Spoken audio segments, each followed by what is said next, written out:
Inspired by the national initiative Project of Heart, this hand-painted wooden tile mosaic is the culmination of 4 months of research involving roughly 250 middle school students in conjunction with the Truth and Reconciliation Commission of Canada. When I went through school, I hadn't learned about residential schools, so I thought that it was extremely important that as a teacher, I made sure that my students understood this part of Canadian history. The goal of the project is to have students delve into one of this country's darkest legacies. We watched videos and we learned and we read about different residential school survivors from the past, and we learned about different residential schools that had been opened and operated in Canada, so they had to do a lot of research, and a lot of them reflected in the end and said that they couldn't believe what had actually happened. For students like Shire couples Pinchuk and Burton Davis, the project has changed everything they thought they knew. It was really fascinating to know there was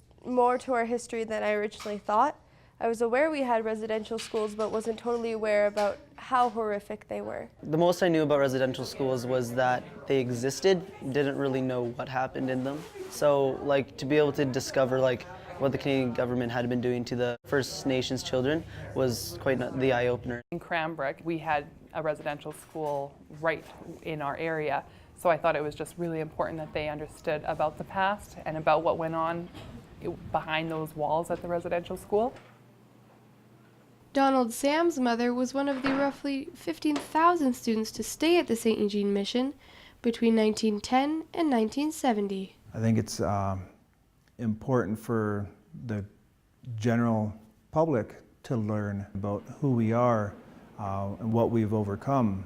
There's a lot of stigmas around First Nations, and the more we know, then the less those stereotypes can thrive. And through teacher Lesia Bazaraba's project, those stereotypes are beginning to be broken down, one student at a time. I had a lot of kids actually say that before this type of project, they would have been a person that would have just said, oh, get over it, get over the past. But now they realize that there's more to it.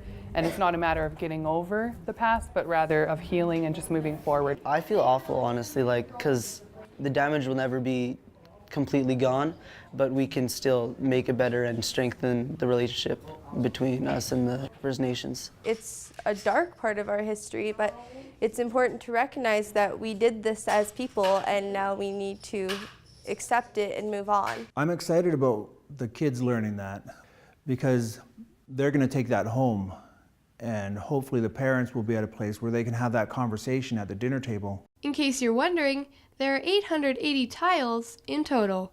For the community producers in Cranbrook, I'm Layla Gross.